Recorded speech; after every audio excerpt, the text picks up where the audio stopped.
Сәлем достар, бұл Күлтөбе подкаст. Бүгін бізде қонақта Мөлдір Албан, Свет қоғамдық қорының негізін қалаушыларының бірі, құқықтанушы. Біз бүгін тұрмыстық зорлық-зомбылық тақырыбында сөйлеспекпіз.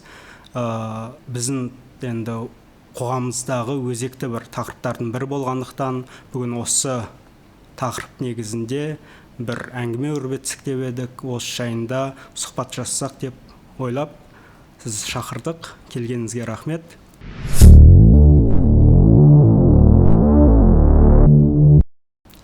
Сіздің енді Свет қоғамдық қорыңыз осы тұрмыстық зорлық-зомбылық, жалпы зорлық-зомбылыққа қарсы күрес жүргізесіз, және де жәбір көрген адамдарға көмек қолын созасыз. Енді өзіңіздің қоғамдық қорыңыз, соның жұмысы жайлы айтып кетсеңіз.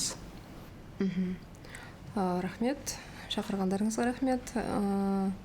Мен әйелдердің, одан да басқа балалардың құқықтарын қорғап жүргеніме осыдан 5 жылдан асты. Ал мына Свет қоғамдық қорын 4 жылдан бұрын, 2018 жылы досымыз екеуміз бір кештен кейін шешімге келіп құрған болатынбыз 2018 жылы. Сол кеште жәбір көрген, зорлық-зомбылыққа ұшыраған бір жас қызға деген жанымыздағы адамдардың көзқарасы және олардың түсінбеушілігі, көмектесудің орнына оны сынға алған сондай бір факт біздің көзіміздің алдымызда болғаннан кейін біз қоғамдық қор ашып, сондай жандарға көмектесіп және осындай жағдайлардың алдын алу мақсатында Свет қоғамдық қорын құрған болатынбыз. Біздің сол қыз негізінде біздің ең алғашқы көмек алушы болу керек болған, бірақ көбіне күнделікті біз көріп жүргеніміздей бізде аяғына дейін бармайды. Жәбір көргендер қорыққаннан, ұялғаннан деген сияқты неше түрлі фактілер, әрине ол да кедергі болып тұрады. Ол қыз келген жоқ, бірақ басқа қыз келіп, сол қыздан басталған болатын. Ол бала кезінде өз туысқанынан жәбір көрген, яғни сексуалдық мақсаттағы зорлық-зомбылыққа ұшыраған қыз, сол қыздан басталды. Психологиялық көмек бердік және басқа да әлеуметтік көмектер берілді, өйткені ол басқа қалада жалғыз өзі болғандықтан, қолдайтын ешкім болмағандықтан, жан-жақтан біз қолдау көрсетіп, 3 айдың ішінде депрессиядан, өзін-өзі қол салу ойларынан арылтып жібердік. Қазір жақсы барлығы. Солай басталып кетті. Міне уже 4 жылдан асты.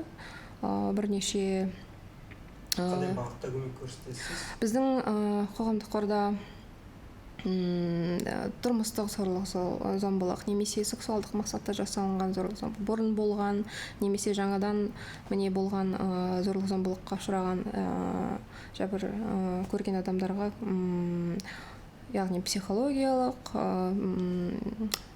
заңгерлік, яғни заңгерлермен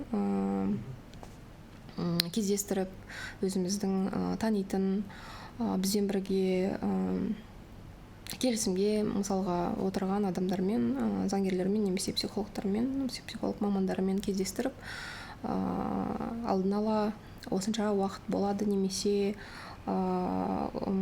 осындай іс-әрекеттер қажет сізге істеу керек, немесе кейбір адамдар болады, бізге мына қоғамдық түрде резонанс құру керек деген сияқты, сондай сұраныспен келіп тұрады. Сондай мақсатта да көмек береміз. Және де одан басқа жеке өзіміз, мен досым және де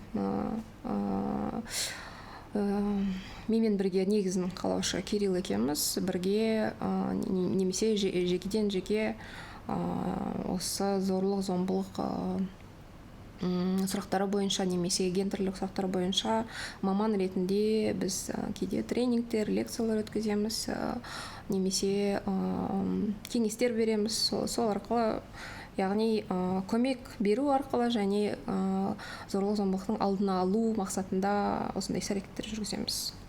Яғни біздің свет деген қысқаша әріптер, бас әріптері, яғни stop violence and tyranny ағылшыннан аударғанда зорлық-зомбылықтың алдын алу және тиранияны жою деген мағынаны білдіреді. Сонда сіз жаңағыдай ұйымның құруының негізгі себебі сол бір кеште жәбір көрген бір қызды аяушылықтан оған бір көмек қолын созу үшін басқа да сондай жандар бар екендерінің, біздің қоғамда оларға қысым жасалатынын, белгілі бір стигмаға ұшырап жататындығының көрсетіп, және де оның алдын алу немесе көмектесу үшін құрдыңыз ғой. Одан бұрын мен өз мына әйелдерге және бүткіл зорлық-зомбылыққа ұшыраған адамдарға көмектесу менің іс-әрекетім 2016 жылы мен өзімнің оқиғамды айтудан басталған болатын. Негізінде Facebook парақшасында анама деген хат жазып, оған осындай жас кезімде 18 жасымда сексуалдық мақсатта зорлық-зомбылыққа ұшырадым деген өзінің ішіндегі сырымды айтқанда, олардың қолдауы болмаған және де біраз уақытқа дейін менімен араласпай, яғни мен оларға бір қара бет адам болғандықтан өзімнің басымнан өткен, яғни осы жағдайда жүрген адамдардың қандай күйде болатынын білгендіктен мүмкін осындай оқиғаларға мән беріп, көңіл аударып, яғни олардың нендей қиыншылықтармен өтетінін білгендіктен, яғни сол кеште ана қызды түсініп, жан-жақтағы адамдардың істеген істерін, айтқан сөздерін де түсініп, осыны өзгерту керек деген бір ойменен біз бастағанбыз. Осы болған айтамыз ғой, норманы өзгерту үшін, өйткені бұрыннан бері ол ұят деп жауып тастайды, қара қазандай жабылып тұрсын деген сияқты қазақтың сөздері бар ғой, оны ашудың қажеті жоқ, яғни ол жабулы қазан жабулы тұра берсін деген.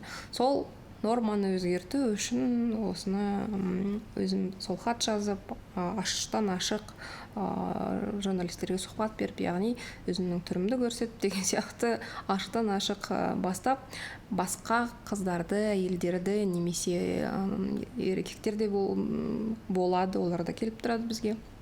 Оларды да барлығын шақыру менің үндеуім сол 2016 жылы басталған болатын. Содан міне қоғамдық қор ашып, яғни ісімді ары қарай жалғастырып жүрген осындай өзімнің бір жобам бар. Өзіңіздің жеке бір күресіңізден де басталған сияқты. Яғни өзің сондай жағдайларды басынан өткізген соң, әрине оны басқа адамдарға қарағанда түсіне аласың. Яғни қандай да бір психологиялық жағдайда, психологиялық, моральдық, күнделікті әлеуметтік, қарым-қатынас деген сияқты неше түрлі қиыншылықтардан өтеміз ғой. Өйткені зорлық-зомбылық көрген адамның психикасы өзгереді. Яғни ол сол мезеттен бастап басқа адамдаға сенуден қалады, неше түрлі қорқыныш үрейлер баса бастайды, денесін басады, яғни ол өзіне сенімден қалады деген сияқты неше түрлі этаптардан өтеміз. Соның барлығын біліп, көріп жүргендіктен көмектесу керек, осыны өзгерту керек деген жеке басымнан өткен бір оқиға себепкер болып отыр. Сізге көмек іздеп келетін адамдар көп па? Күнделікті келіп тұра ма? Күнделікті, егерде мына Свет қоғамдық қорына тура да, келген егерде адамдарды санасақ, ол 100-ден асады. Ал өз жеке басыма келіп осы неден қоғамдық қордан тыс келетін адамдар да болады. Жай оқиғасын айтып, ішіндегі шерін тарқатып деген сияқты. Алдыңғы жылдан бастап мен бала кезінде зорлық-зомбылыққа, сексуалдық мақсатты жасалынған зорлық-зомбылыққа ұшыраған адамдардың оқиғасын жинап бір кітап шығарайын деген ойым бар. Оны мен бөліскен болатым әлеуметтік желіде. Содан бері міне 2-ші жыл жинастырып жатырмын сол оқиғаларды, сол адамдармен араласып, талқылап, оларға ішіндегісін шерін тарқатып, яғни бір мұңнан босау үшін де бір жақсы акция десем де болады, өйткені басқа айтатын адам жоқ. Әке-шесінің қолдамайтынын біледі алдын ала, өйткені күнделікті бәріміз де білеміз ғой. Мен өзімнің басымнан өткен, немесе көптеген қоғамдық қорғада келген адамдардың басынан да өткен. Көбіне біздің ата-анамыз қолдамайды, сенбейді.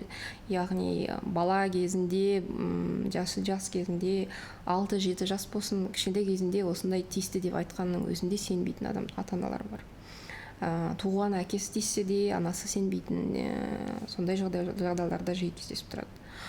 Сондықтан олар үлкейе келе, біз ойлаймыз ғой, уақыт келе ол ұмытылады, ешқандай салдары болмайды деп. Ал уақыт келе керісінше іштен жинала береді, мұңда, қорқу сезімдері, үрей сезімдері, оның бәрі жинала береді, адамға деген сенім деген азая береді деген сияқты. Психолог маманына барғанға дейін, яғни осы іштегі мұңмен және де іштегі бір күреспен күресе бастамай тұрып бұдан арылу мүмкін емес. Яғни әрине олар осындай әлеуметтік желіде немесе теледидардан бір жерден мені көріп жекеме жазады. Осындай басымнан өткен, не істесем болады, менің өмірім қиындап кетті, ұйқыдан қалдым деген сияқты сондай неше түрлі сөздермен келеді.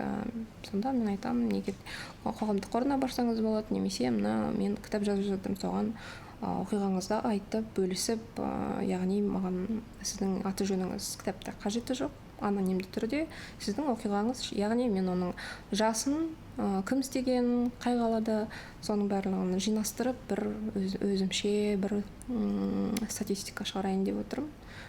Қай өңірде көбірек болады, және де қандай жағдайлар, яғни қоғамға осындай жағдайдың аз емес екенін көрсету. Ол көп. Яғни бізде ойлайды ғой, даладағы бір бөтен адам істейді деп. Негізінде менің 5 жылдан астам, уже 6 жылдықта тәжірибемде менің көріп жүргенім өзіміздің жақындарымыз, яғни әкесі, бауырлары, ағалары, нағашылары деген сияқты аспайды. Соның өзі басталады. Басталғаннан кейін әр психологиялық сондай бір ұғым бар. Бір басталды ма, ол ары қарай қайтала береді. Сонымен күреспейінше, психолог маманына бармайынша, ол ары қарай кете береді. Яғни, егерде басында жай тиісуден басталса, өсе келе ол сексуалдық зорлық-зомбылыққа, тұрмыстық зорлық-зомбылыққа, яғни неше түрлі түрлеріне әкеліп соғады. Сонда сіздердің көмек іздейтіндер көбінесе психологиялық көмек іздейді ғой?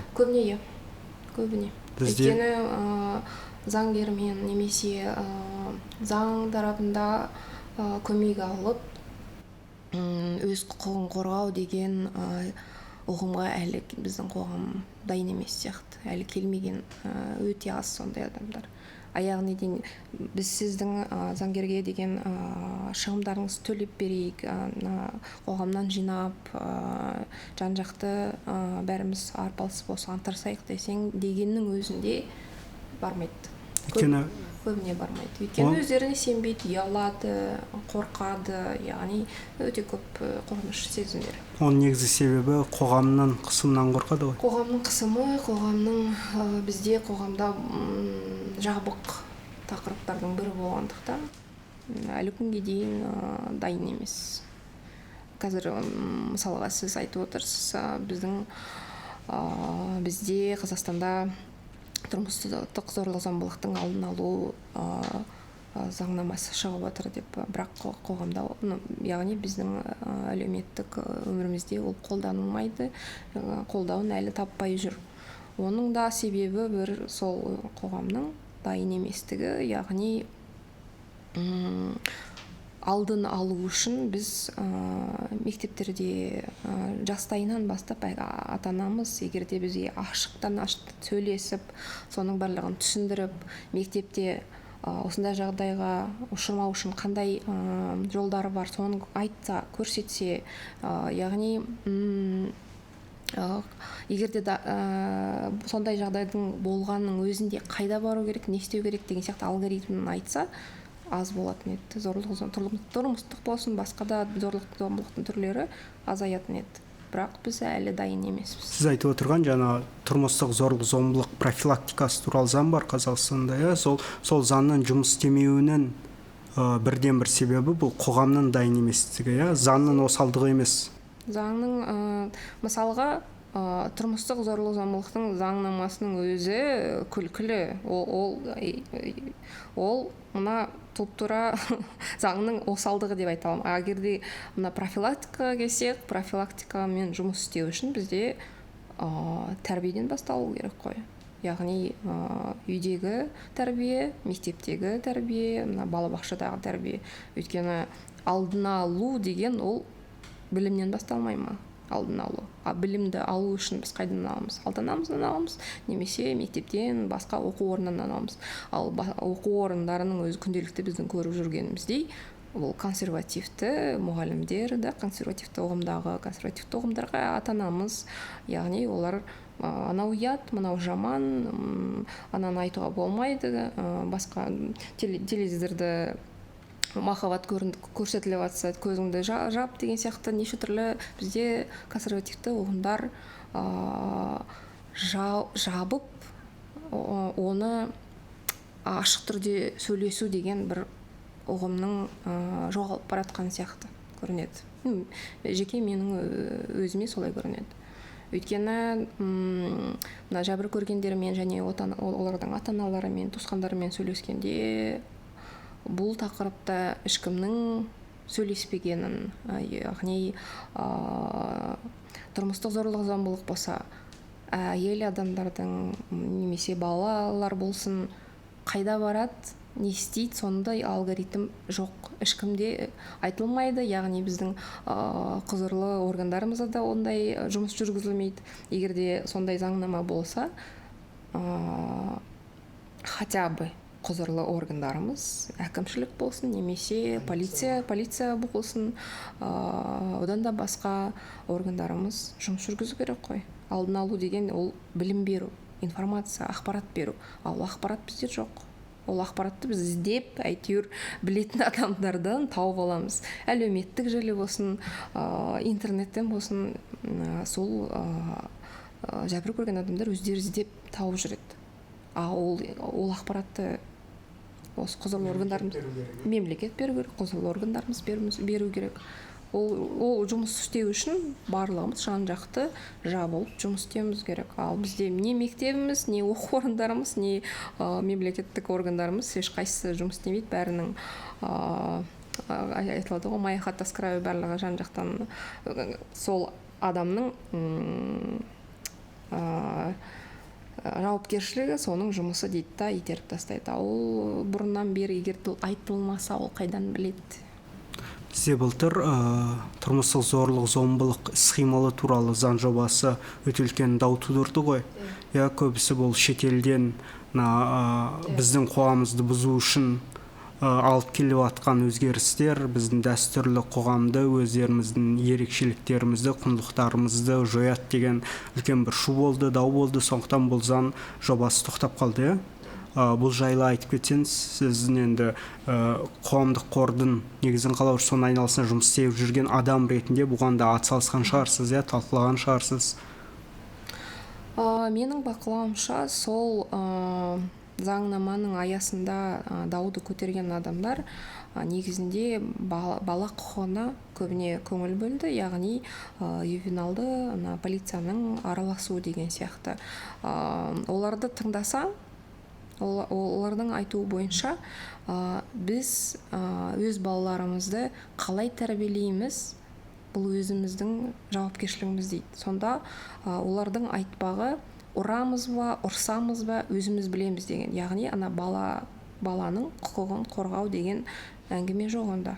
Онда менің меншігімді алма, менің меншігім бұл менің ғана меншігім деген сияқты бір собственничество, сондай меншік сезім алдында жүрген сияқты, менің ойымша. Өйткені ең алдымен баланың құқығын ойлау керек қой. Яғни біздің қоғамда баланы ұру деген бір норма. Ол қазір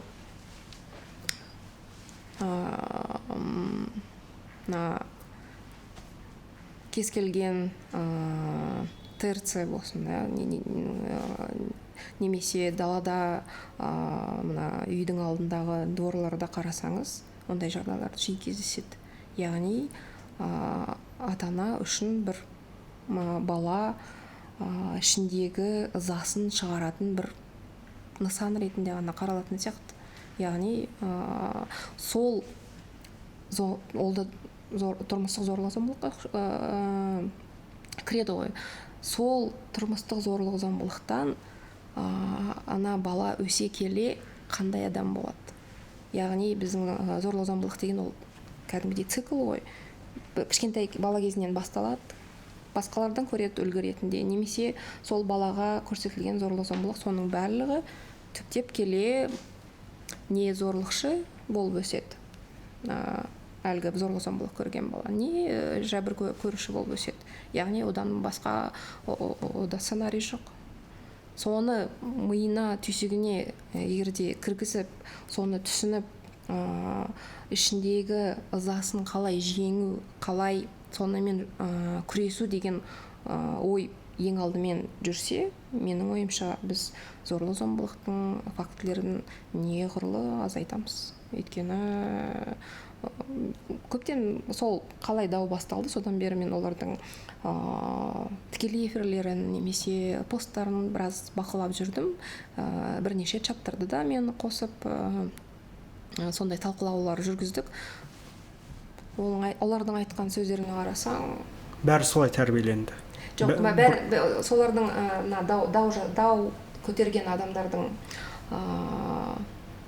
ойларын былай сырттан бақылап қарасаңыз, менің меншігім, мен өзім ғана білем, мемлекеттің немесе ювеналды полицияның араласуға ешқандай құқығы жоқ дейді. Сонда мысалға осы бір жарты айдың шамасында бір жас қыз хабарласты. 14 шамасында анасы тастап кеткен, әкесінің қолында. Сонда егерде ол қыз интернеттен телефондарды тауып бізге хабарласпаса, ешкім білмейді. Мысалға көршілер барлығы көріп жүр. Мектеп үйде оқитын қыз екен, яғни мектептен мұғалімдер келеді, олардың бәрін біледі. Оларға айттым дейді, ана жас қыз. Сонда ата-анасының ішінде әкесі ғана ғой, получается, әкесі ғана бағады, әкесі ғана күнде көреді, басқа кімнен көмек сұрайды. Менің ойымша 111-ді қайта келтіргені жақсы болды, қайтадан жұмысының басталғаны 111-дің. Яғни осындай тұрмыстық зорлық-зомбылыққа ұшырап жатқан балалар хабарласып, міне осындай жағдай болып жатыр деп хабарласса, яғни жедел түрде көмек алынса, назар аудартылса, одан арғысын біз алдын ала аламыз. Әйтпесе егерде ата-анасының ғана сұранысын күтіп жүрсек, біз баланы жоғалтып алуымыз мүмкін. Өйткені басқаларына бұл қажет емес. Сіздің ойынша жаңағы тұрмыстық зорлық-зомбылық іс-қимыл туралы заң қабылданған болса, бұл көмектесер ме еді бұл мәселені шешуге? Менің ойымша, иә, көмектесіледі, және одан да басқа көптеген сұрақтар талқыланды тұрмыстық зорлық-зомбылық заңнамасында. Яғни қазір тұрмыстық зорлық-зомбылық туралы айтсақ, бұрынғы күйеуінің мына әйелді артына түсіп алып, көптеген сондай жағдайлар болып отыр, иә. Жұмысына келіп өртеп кетті, немесе пышақтап кетті, өлтіріп кетті деген сен жағдайлар өте көп. Соның барлығын бөлу, яғни тұрмыстық зорлық-зомбылық ретінде, фактісі ретінде қарастырсақ, бұл адамның жауапкершілігі азаяды. Егерде бөтен адам ретінде қарастырса, ол одан көп алады жазасын. Яғни сондай бұрын некеде тұрған, бұрын бірге тұрған адамдардың жауапкершілігін азайтып, яғни әйелдердің құқын мемлекет ретінде таптап жүргеніміз айқын көрініп жүрген сияқты. Өйткені егерде бөтен адам сізді пышақтап кетсе, яғни оның жазасы одан көбірек болады. Өйткені бізде заң түрінде қазір бірінші рет егерде ұрса, ескерту ғана алады. Ол күлкілі адамның өмірін, адамның психологиялық құндылығын, яғни оның осы қоғамға берер пайдасын біз жоққа шығарғандаймыз. Яғни адамның түкте бір құндылығы жоқ. Егерде тұрмыстық жағдайда болған ұрыс-керіс болса, оны біз өздері шешеді деген сияқты бір жекеге шығарып тастаған сияқтымыз. Соны өзгерту керек. Яғни қабылданбай қалған заңның ішінде соның барлығы бөлінген болады, соның бәрі айтылған болатын. Яғни қазірде көтеріп жатыр ғой, ішкі істер министрлігі қазіргі күнде жәбірленушінің арызынсыз ешкім оған көмектеспейді. Қазір ішкі істер министрлігі көтеріп жатыр. Тағы да ол дауға да келіп жатыр. Көршілер болсын, әйтеуір бір куәгер хабарласа алады. Немесе полицейлер егерде өздері көрген болса, сол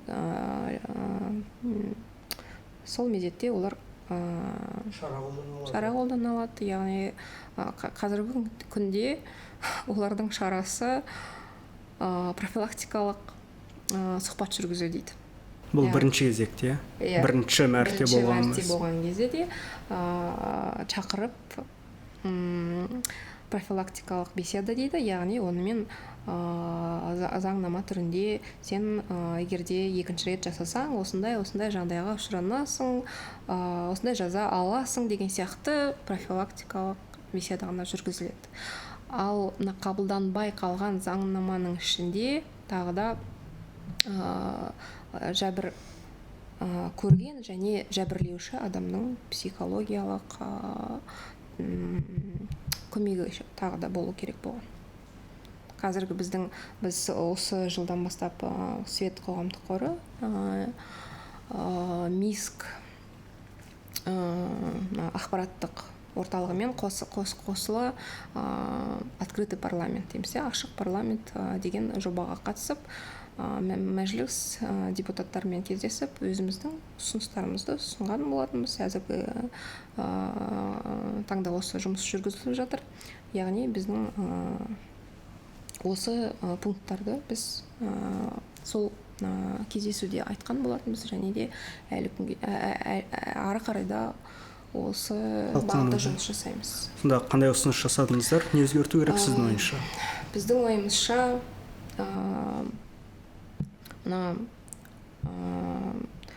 ұру фактілерін жазасын қатайту керек. Яғни оны уголовный кодексқа ауыстыруымыз керек, өйткені біздің мақсатымыз тұрмыстық зорлық-зомбылықпен кәдімгі басқа зорлық-зомбылықтардың жазасын теңейту. Яғни тұрмыстық зорлық-зомбылықтағы конфликтлердің жазасын қазіргі таңда көріп жатырмыз. Ол өте аз. Кейбір жағдайда мен үшін шынымен де бір күлкілі жағдай болып көрінеді. Соны қатайтуымыз керек, яғни ескерту дегенді жойымыз керек. Сол одан басқа бұрынғы күйеуі, қазіргі күйеу деген сияқты мағыналардың барлығын жоюымыз керек. Адамның құқығы бұзылды ма, оны ешқашандай бөлмей, біз зорлықшының жазасын беруіміз керек. Және де жәбір көрген адамға және жәбір көрсетуші адам екеуінің де психологиялық терапиясы болу керек. Яғни басқа мемлекеттерге қарап, соны біз негіздеп, олардың көмегінің тиімділігін көрсете тұра психотерапияның, яғни обязательно психотерапия дейді. Яғни міндетті түрде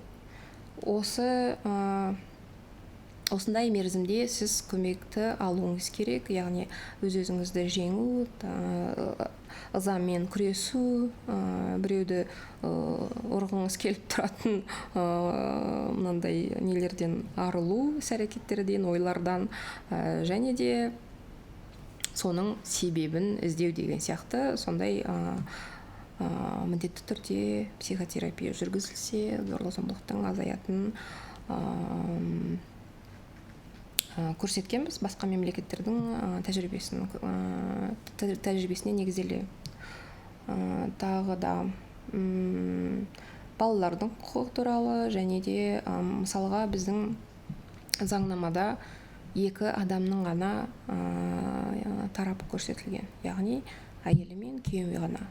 Бірақ тұрмыстық зорлық-зомбылық деген екеуімен ғана шектелмейді ғой.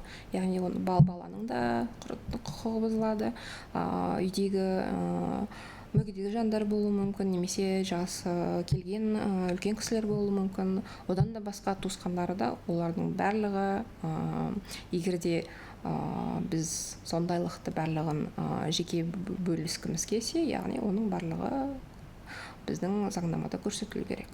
Екі тараптан ғана қарастырмауымыз керек деген сияқты сондай ұсыныстарымыз болған.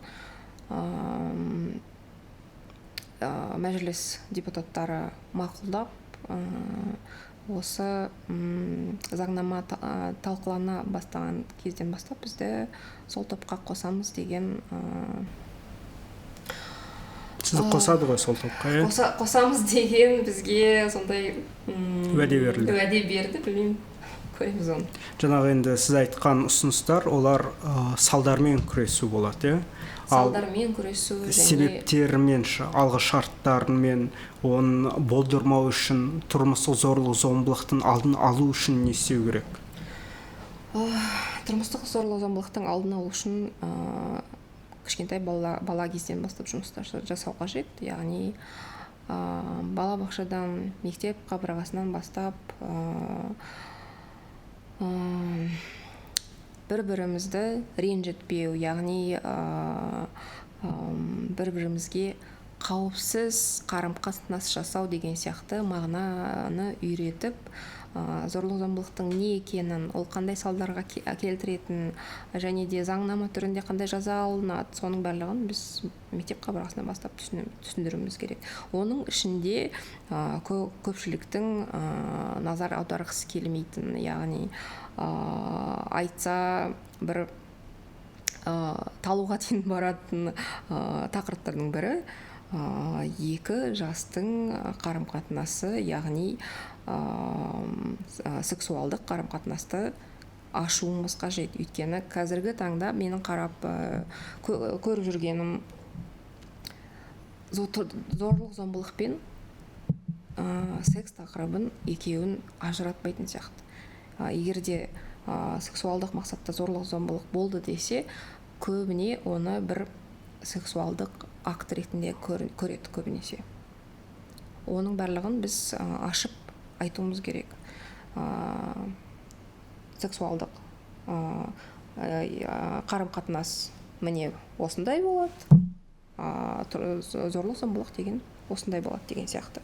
Яғни келісу мәдениетін бала кезден түсіндіріп көрсетіп үлгі ретінде, яғни күнделікті өмірде көрсетіп деген сияқты біз жұмыс жасауымыз керек. Өйткені әзіргі таңда қоғам ретінде ол тақырыптар талқыланбайды. Егер де қаланың ішінде мына үлкен мегаполистерде егерде ол еркін айтылса да, қала шетіне барсақ, бәріміз білеміз, ол тақырыптар мүлдем талқыланбайды. Яғни олар түсінбейді, өзінің білгенінше әйтеуір жан жақтан қарап жүріп, соны бір тәжірибеге айналдырады. Яғни оны біз 2020 жылы достарымызбен қосылып, карантин болған кезде сұрағым бар деген жоба бастағанбыз. Яғни телеграм канал ашып, сонда чат-бот жасап, қазақ тілді сексуальное просвещение, яғни сол тақырыптарды ашу ретінде жоба бастап, жаңылмасам 500-ден астам сұрақ келді.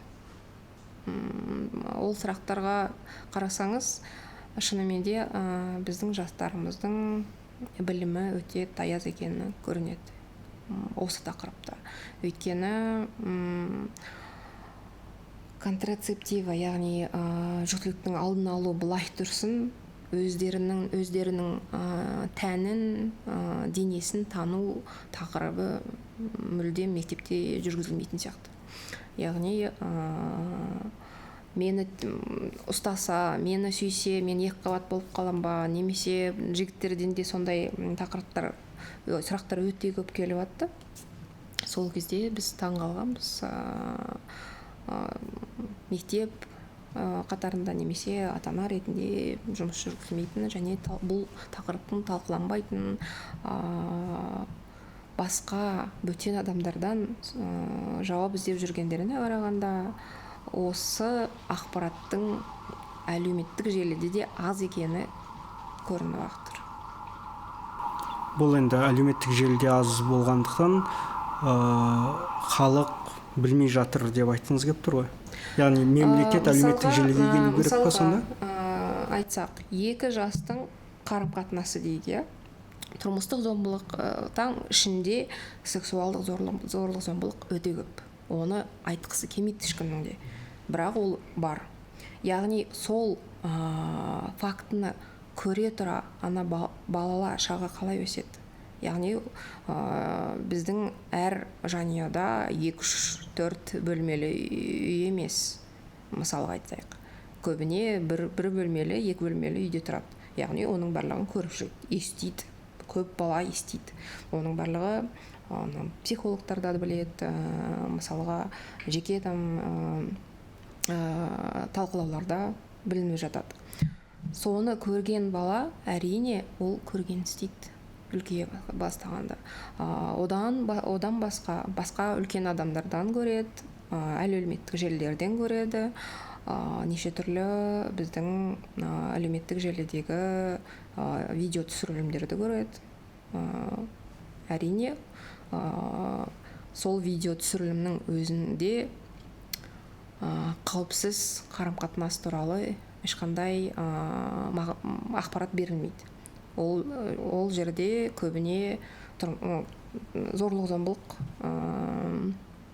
іс-әрекеттері жасалынады. Яғни соны бір үлгі ретінде ұстанып, ары қарай соны үлкен өмірге алып келеді десек те болады. қыз болсын, ер кісілер болсын, сол каналда біз талқылаған тақырыптардың ішінде сонан келген сұрақтарының өзінде сол тақырыптардың бір өзекті мәселе ретінде екенін көріп жүрміз, және де осы фактілерді өзгерту керек деген ойда жүрміз. Ары қарай соны жалғастыру керек енді осы жұмыстарды. Бізде президент әйелдерге және де балаларға қарсы жасалынатын зорлық-зомбылыққа заңды қатайтуды, күшейтуді ұсынды, жазасын қатайтуды ұсынды. Мұнда жаңа өзіңіз айтқаныңыздай телефон линиясы, бірегей телефон линиясы қайта қалпына келтірді. Бұдан бөлек мемлекет тағы да не істеу керек? Тұрмыстық зорлыққа қатысты заңнаманы өзгерту керек. Менің ойымша білімге көп көңіл бөлу керек. Яғни мектеп қабырғасында болсын, оқу орындарында болсын, барлығын түсіндіру қажет. Біздің қазіргі қоғамдағы ең өзекті мәселе біздің салада болсын, мысалға нақты бір алгоритмді білмейді. Қайда бару керек, не істеу керек, қалай өздерінің құқықтарын қорғау керек деген сияқты ол тақырыптарда білімдері жоқ. Оның барлығын жан-жақтан әлеуметтік желіден, негізінде әлеуметтік желіден іздейді, немесе осындай видео түсірілімдерден көріп, осы кісіге баруға болады екен деген сияқты өз бағыттарын тауып жүреді. Мысалға, тұрмыстық зорлық-зомбылыққа ұшыраған әйелдер 150 нөміріне хабарласу дегенді мысалға білмейді. Өздерінің қалаларында бар ма, жоқ па, жоқ болса қай қалаға барса болады деген сияқты оның осы ақпараттардың жетіспеушілігі. Олар өздері іздеп қана таба алады, ал жан-жақты көзіміз көретіндей жерде ол жоқ. Басымызды көтерсек, қазір жарнама көп, неше түрлі. Неге сол жарнамалардың орнына осындай әлеуметтік жарнамаларды қоспасқа?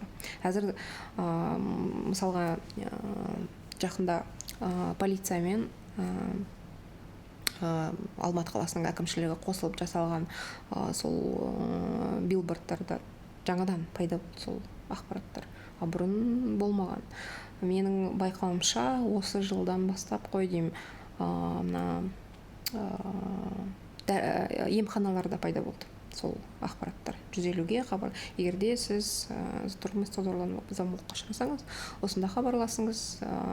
Егерде сіз кәмелеттік жасқа толмаған болсаңыз, 111-ге хабарласыңыз. Әйтеуір сол ақпараттар пайда болды. Бұрын ол болмаған. Яғни бұл қаланың ішінде ғана болып жатыр ма? Мысалға нақты қазір бар ма жоқ па оны нақты айта алмаймын, өйткені іс жерде ол ақпарат тараған да жоқ, көргем де жоқ.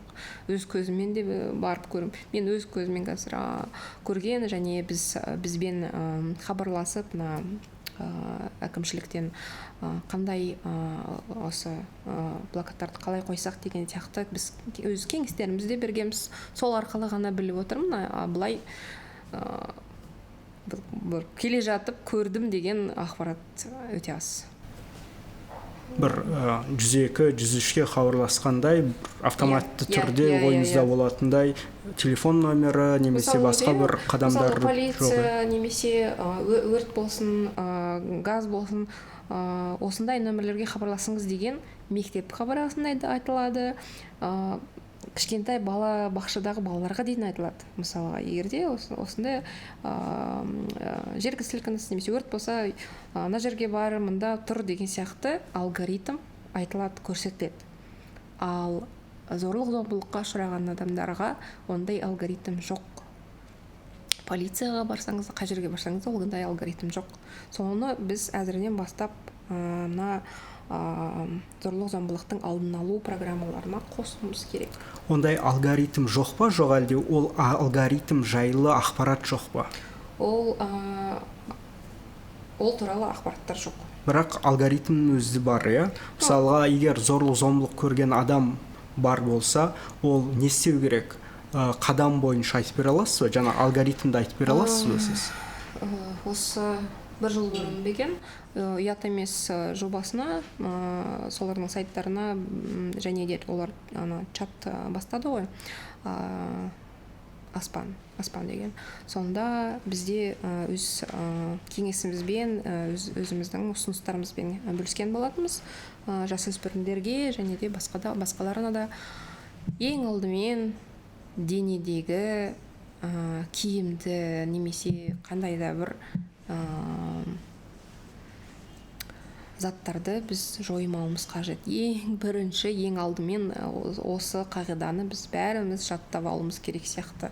Қазірдің өзінде егерде біз салдармен күресіп қана жүрген болса, яғни алдын алу фактілерін айтып кеттім.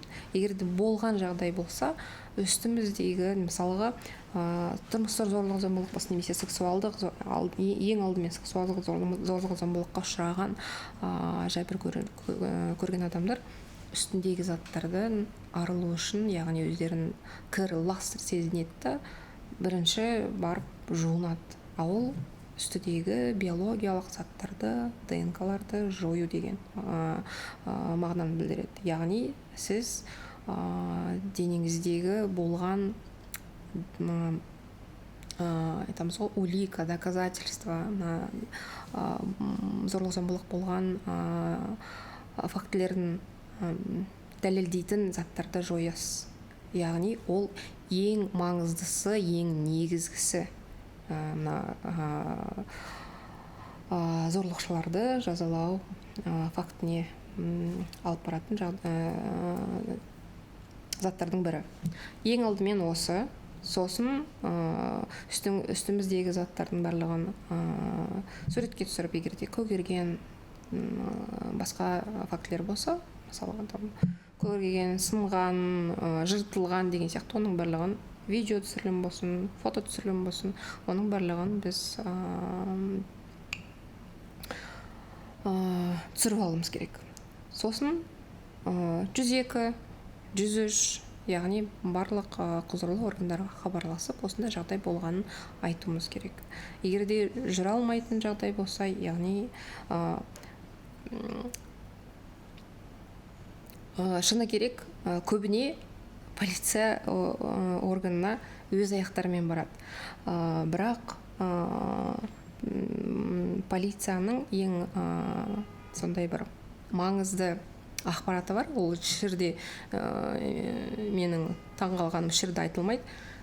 Қай жерде болды факт, зорлық-зомбылық болған факт, сол жерге сіз полиция органын хабарласып шақыруыңыз керек. Сол жерде болуыңыз керек.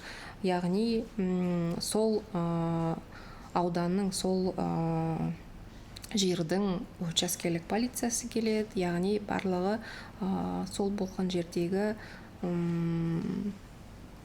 интерьердегі болған барлығын олар фиксация жасау керек, яғни түсіріп оның барлығын протокол жазып деген сияқты. Өйткені сіз кетіп қалсаңыз болған жердегі затты жою мүмкін деген сияқты. Әрине, ең алдымен сондай жағдайға ұшыраған адам өзінің қауіпсіздігін іздеп басқа жаққа кетіп қалуы мүмкін. Бірақ егерде ондай қауіп төнбей тұрған болса, сол жерде шақыру керек, немесе басқадан көмек сұрау керек. Кетіп бара жатқан адамдардан немесе жақындарының біреуден әйтеуір көмек сұрап. Қазіргі кезде көбіне техника жағынан неше түрлі жобалар жасалынып жатыр. Мысалға, жас қыздарымыз техвойманға, яғни неше түрлі бағдарламаларға қатысып приложение дейміз ғой, неше түрлі приложение жасап жатыр. Яғни көмек сұрау кнопкалары, чаттар, белгілер, неше түрлі белгілер көрсету деген сияқты сондай ақпараттарды менің ойымша білу керек, және соны қолдана алу керек. Егерде сондай фактілер болған кезде, яғни сіз нақты сізде бір ақпарат болу керек алдын ала. Сол үшін әр адам соның барлығын зерттеу қажет. білу қажет. Біз ойлаймыз ғой, жоқ, ол мен ондай зорлық зомбылыққа ұшырамаймын, менің басынан өтпейді деген сияқты жоққа шығарып жоламай жүреміз. Бірақ менің ойымша ондай тақырыптан қашпауымыз керек, алдын ала зерттеуіміз керек, сонда ғана біздің ойымызда, түйсігімізде оның бәрі сақталып, яғни сондай жағдай болған кезде біз не істеймін деген бір арбаудан арыламыз. Яғни біздің ойымызда четкий алгоритм дейміз ғой, нақты бір алгоритм болады. Сол алгоритммен хабарласып, үстіміздегі барлығын қанша лас сезінсеміз де соның барлығын жиыстырып баруымыз керек, соның бәрін тапсыруымыз керек. Яғни полиция органына барған соң сіздің қолыңызға арыз жаздыңыз ба, қолыңызға талон беру керек. Осындай сізге учаскелік полицей тіркелді деген барлық сол қағаздарды қолымызға алуымыз керек. Өйткені көбіне барады да арыз жаздым болды деп кетіп қалады. Ары қарай ол арыздың не болып жатқанын білмейді. Өйткені біреу мен үшін істейді деген сондай бір уверенность сеніммен ғана барады. Мысалға көбіне шыны керек полиция органдарында арыздан қайда кетіп қалған өздері де кейде білмей қалуы да мүмкін. Ондай фактілер де бар. Шыны керек, өкінішке орай ол бар, және де ондай жағдайларды біле тұра біз немқұрайлы қарамауымыз керек. Әрине, ол зорлық зомбылық басынан өткерген адам оның барлығын есіне сақтамауы да мүмкін, немесе егер де бұрын зерттеген болса да есінен шығып кетуі мүмкін. Өйткені алдында айтқанымыздай адамның психикасы өзгереді. Ол енді өкінішке, үрейге толы бір адам. Ол адамға көмектесетін, қолдайтын жанындағы адамдар болу керек. Ол әрине өзінің ата-анасы, жанындағы құрбылары, достары, немесе одан да басқа өзінің сенетін адамдары болу керек. Сонымен қатар ең жиі тіркелетін фактілер енді бұл отбасыдағы физикалық жәбір көру, яғни соққыға жығылу, немесе психикалық жәбір көру. Бұл орайда көбінесе отбасынан енді кетіп қала алмайтын жағдай болады. Өйткені экономикалық тәуелділік болуы мүмкін. Міне сондай жағдайларда не істеу керек? Осының алдында айтып кеткеніміздей, дәл жаңағы алгоритм жұмыс істей ме? Дауға қалған заңнаманың ішінде, яғни осы зорлық зомбылықтың түрлері көрсетілген болатын. Яғни психологиялық, осындай физикалық, осындай сексуалдық, осындай деген сияқты. Қазіргі таңда осы біздің қолданыстағы заңнамада ол жоқ. Ол жерде жеңіл түрде көрсетілген, яғни легкий вред здоровья, ортадағы және тяжкий вред здоровья, яғни сол ғана көрсетілген. Мына зорлық зомбылықтың түрлері айқындалмаған. Соны айқындасақ, мүмкін бізде осындай жағдайлардың алдын алу фактілері, немесе зорлық зомбылық істеген адамдарды жазалау фактілері мүмкін көбейер ме екен деп ойлаймын өзімде. Бұл жерде алгоритм сол заңнамада көрсетілу керек. Яғни, егер де психологиялық сізге зәбір көрсетілген болса, сіз оны осындай белгілер арқылы білсеңіз болады деген сияқты. Мысалға, кейбір психологиялық орталықтарда сондай тест жүргізіледі. Яғни, егер де сіз зорлық зомбылыққа ұшырап жүрген болсаңыз, осындай тест өту арқылы соның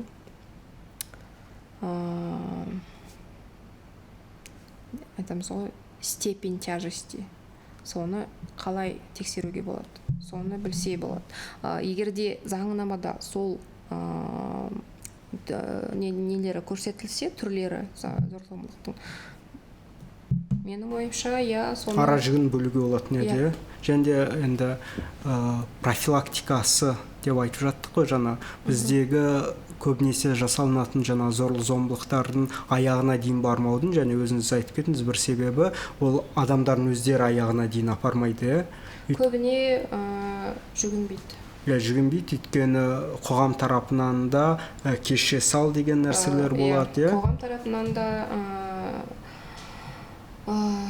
адамдардың айтқан сөзіне еру, немесе ұялу, қорқу, одан басқа полиция органдарына сенбейді. Жауып тастайды. Жәбір көрсеткен адамның таныстары бар. Мысалға, біздің ауыл аймақтарда ол жиі болып тұратын факт. Шынымен де ол бір-бірін біледі. Мысалға, полиция органы болсын, басқалар болсын, прокуратура болсын, бәрі бір-бірін біледі, және де істі жауып тастау немесе кейбір дәлелдерді жойып тастау деген сияқты фактілері бұрындарда болған, қазірдің өзінде естіп жатамыз. Сол сенімсіздік апармайды осы арыз жазуға. Жоқ, мен сенбеймін, ол бәрібірде жеңіп алады, оның ақшасы бар, оның таныстары бар, мен жалғыз өзім не істеймін, менің ата-анам мені қолдамайды, менің құрбыларым қолдамайды. Яғни көбіне әйел адам болған соң, әйел адамдар өзіне сенбей, және де заңға да сенбей, мемлекетте сенбей, арызға дейін бармайды, арыз жазуға дейін. Қазір қарастырылып жатқан жаңа заңда, қателеспесем, полиция көрсе немесе көршілері айтатын болса, онда бұған да бір полиция тарапынан жасалыну керек, бір жаңағыдай қарастыру керек, ол заңда. Бұл орайда егер сондай бір зорлық-зомбылықтың куәсі болсаңыз, мысалы, күйеуі әйелін ұрып жатқанын білетін болсаңыз, онда не істеу керек? Өйткені айтады ғой, араласпай қойған дұрыс, өйткені ертең екеуі татуласып, үшінші жақ керісінше кінәлі болып қалуы мүмкін деп. Бұл іс-әрекеттер, мысалға, не заңнамада еш жерде, яғни көрсетілмеген, біздің көршілеріміз болсын, немесе куәгерлер болсын, не істеу керектігін білмейді, және де кейбір жерлерден естіп, сондай адамдардың жұмыс істеп жатқан уақытта шақырып, қайта-қайта түсініктеме жазғызып деген сияқты сондай іс-әрекеттер оларды хабарламауға итермелейді. Менің ойымша, оны бір жеңілдету қажет. Мысалға, бір әлеуметтік желіде болсын, немесе жай телефон шалу арқылы ғана белгі беріп, сол полицейлердің барып соны тексеруге апаратын сондай бір алгоритм енгізуіміз керек. Өйткені қазіргі таңда, мысалға, егерде куәгер болып хабарласса полицейге, сол хабарласқан адам кейін түсініктеме жазады, арыз жазады деген сияқты сондай бюрократиялық біздің бір фактілер бар. Ол куәгер болған адамға бір қолайсыз бір іс-әрекеттерге әкеледі. Яғни олар соны ойлайды да ары қарай бармайды. Менің ойымша, қоғам ретінде біз сондайға дайын болып, және де осы іс-әрекеттеріміз тұрмыстық зорлық-зомбылықтың немесе басқа да зорлық-зомбылықтың фактілерін азайту фактіліне апарады деген бір ұғымға келуіміз керек. Бірақ әзіргі таңда ол ұғым жоқ. Көбіне маған қолайсыздық туындырады, оны барып түсініктеме жазуым керек, оны маған бұл зачем деп көбіне айтады адамдар. Немесе полицейлер мән бермейді деген сияқты ондайлар да фактілер бар. Өйткені оны неге осындай сеніммен айтып отырмын. Бізде сондай жағдай болды. Бір келіншек хабарласты, екі баласы бар. күйеуі үйінде шашын жұлып сүйрелеп, яғни бүткіл үйді көтеріп басына айғайлаған. Көршілер шақырған. Сондағы полицейлер есік тақылдатқан, ешкім ашпаған. Ана еркек бәрі дұрыс, бұл менің үйім, не істесем де өзім білем деген сияқты әңгіме айтқан. Ана әйелден сұраған, келіншектен, бәрі жақсы ма деп. Әрине оны ұрамын, балаларыңды үйтем бүйтем деген сияқты қауіпті жағдай туындатып айтқызып отыр. Иә, бәрі жақсы, ешқандай қауіп төніп тұрған жоқ деген сияқты әңгіме айтқан. Полицейлер біз есікті бұзуға ешқандай хақымыз жоқ деген сияқты кетіп қалған. Яғни одан кейін олардың кеткеннен кейін ол өлтірді ма, жоқ ұрып тастады ма, жоқ зорлады ма, оны ешкім білмейді. Сонда осындай фактілер менің ойымша адамдардың, қоғамның сенімсіздігін тудырады. Яғни біз соны жеңілдетуіміз қажет. Ол қоғамның көзқарасын ауыстыру деген оңай емес қой, бірақ жасауға бола ма оны? Қалай ауыстырса болады? Егер де сондай жағдайлар туындап отырса, неге тексермеске? Егер де осы кеште мысалға болған жағдай болса, есікті ешкім ашылмаса, сол учаскелік полиция келіп тексерсе болады ғой. Сол үйге басқа да мәселелермен келдім деген сияқты әйтеуір бір келіп адамның зорлық-зомбылыққа ұшыраған фактілерін көршілерден сұрап, бәрінен дәлелдерді жинастыра отыра, ана адамды сұхбатқа шақыруға болады. Ана әйелді тексеруден өткізуге болады. Бірақ ол жұмыс жүргізілген жоқ. Бәрі дұрыс деп айтты, келіншек ешқандай обращение мысалға да сұраныс жасаған жоқ деп кет қалды. Мысалға одан ары ол өлімге де апаруы мүмкін болған, немесе суицидке апаруы мүмкін болған, біз оны білмейміз. Бірақ қазіргі таңда ішкі істер министрлігі осы тақырыпты көтеріп, өздері куәгерсіз соны барып тексеруге мүмкіншілік туғызамыз деп уәде беріп отыр. Енді оны көреміз, ары қарай не болатынын. Бірақ менің ойымша қоғам ретінде де бір дайындыққа апаруымыз керек. Яғни егерде біз осы фактілердің азаюын қаласақ, біз бәріміз хабарлауға, араласуға, яғни жай өтіп кетпей, немесе ол өз жанұяның ішіндегі мәселе деп қарамай, тұрмыстық зорлық-зомбылық бұл қоғамға әкелер салдары көп бір үлкен маңызды мәселе ретінде қарауымыз керек. Яғни ол бір адамға ғана қауіп төндірмейді ғой. Ол адам егерде біреуді ұруға дейін, пышақтауға дейін, немесе зорлауға дейін болса, басқа адамдарға да қауіпті адам ретінде қаралу керек. Ал бізде егерде бір адамға істелінсе, сол адамға ғана қауіпті деп қарайды да онша мән бермейді. Қоғам болып жабылып қана өзгерте аламыз ғой. Енді осындай тұрмыстық зорлық-зомбылыққа ұшырап жүрген, бірақ үндемеуді таңдап жүрген азаматтарға, азаматшаларға қандай кеңес бересіз? Жауапкершілік түсінігін менің ойымша күнделікті біз жауапкершілікті көтеруіміз керек. Мысалға, немесе күнделікті біз сол сезімді қабылдап,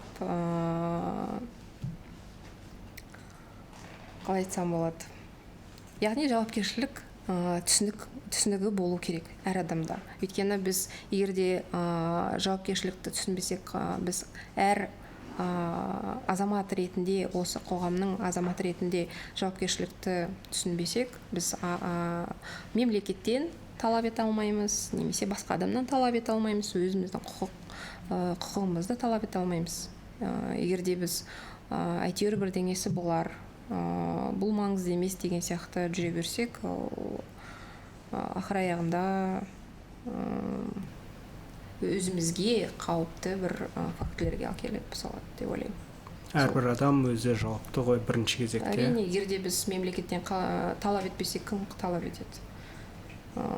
Саяси, қоғамдық тақырыптарда егерде әр адам, әр азамат ретінде талап етіп сұрамасақ, бізден басқа кімге керек? Рахмет. Бүгін келіп айтқан ақыл кеңестеріңіз кең жұртшылыққа пайдалы болады деп ойлаймын. Келгеніңізге рахмет.